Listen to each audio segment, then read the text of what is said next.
সারা দেশে বিভিন্ন স্থানে নারী শ্লীলতাহানির ঘটনা ও কিশোর গ্যাংয়ের দৌরাত্ম্য বেড়ে যাওয়ায় আইন শৃঙ্খলা পরিস্থিতির উন্নতির দাবিতে রাজধানী বিভিন্ন স্থানে বিক্ষোভ করেছেন কয়েকটি শিক্ষা প্রতিষ্ঠানের শিক্ষার্থীরা। নারীদের নিরাপত্তা নিশ্চিত করতে না পারলে ষষ্ঠ উপদেষ্টা পদত্যাগও দাবি করেন তারা। একই সাথে তাদের দাবি দ্রুত গণতান্ত্রিক পরিবেশ সৃষ্টি করা হোক। রিপোর্ট করছেন ফাহাদ মোহাম্মদ।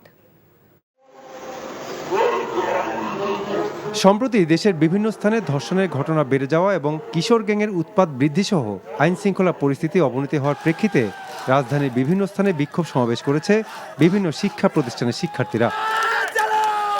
ধর্ষণের ঘটনায় অভিযুক্তদের শাস্তির দাবিতে রোববার সকালে রাজধানীর ইডেন কলেজের সামনে বিক্ষোভ করেন শিক্ষার্থীরা।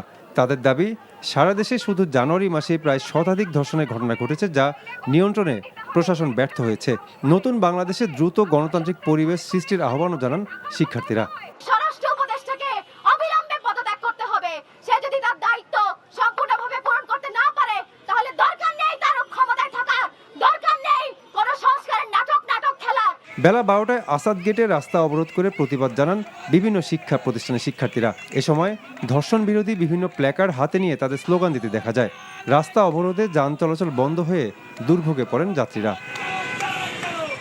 এদিকে কিশোর গ্যাং দমনের দ্রুত ব্যবস্থা নেওয়ার দাবি জানিয়েছে ব্র্যাক বিশ্ববিদ্যালয়ের শিক্ষার্থীরাও। রাজধানীর বাড্ডায় বিশ্ববিদ্যালয়ের সামনে রাস্তায় দাঁড়িয়ে প্রতিবাদ সমাবেশ করেন শিক্ষার্থীরা। এ সময় তারা অভিযোগ করেন, শুধু রাতেই নয়, দিনের বেলাতেও এখন কেউ নিরাপদ নয়। সারা দেশে লাগামহীন ধর্ষণের ঘটনায় প্রশাসন নির্বিকার উল্লেখ করে শিক্ষার্থীরা নারীদের নিরাপত্তা নিশ্চিত করতে না পারলে স্বরাষ্ট্র উপদেষ্টার পদত্যাগও দাবি করেন। আমি স্বরাষ্ট্র উপদেষ্টাকে হুঁশিয়ার করে দিচ্ছি, আপনারা এই ধরনের আইন শৃঙ্খলার মধ্যে, আইন ব্যবস্থার মধ্যে যে এআইজি এসপিরা বসে আছে, ওদেরকে প্রথমে বহিষ্কার করেন। যারা হত্যাকাণ্ডগুলো দেখেও না দেখার ভান করছে, তাদের দৃষ্টান্তমূলক শাস্তি চাই। আমি স্বরাষ্ট্র উপদেষ্টার আন্ডারে যে ধরনের প্রশাসন রয়েছে, এই অথর্ব প্রশাসনকে আমরা চাই দ্রুত পদত্যাগ করতে। আমার দেশের মানুষ যদি নিরাপত্তাহীনতায় ভুগে, তাহলে এই বিপ্লবের কোনো মানে হয় না। এ বিষয়ে স্বরাষ্ট্র উপদেষ্টা জানান, অভিযুক্তদের বিরুদ্ধে ব্যবস্থা নেওয়া হয়েছে। আপনারা দেখছেন অলরেডি কিন্তু আমরা 3 জনের ধরে ফেলছি এবং যাদের কাজের অবহেলা ছিল তাদের কিন্তু আমরা অ্যাটাচ করছি এবং তাদের আমরা আইনের আওতায় নিয়ে আসছি।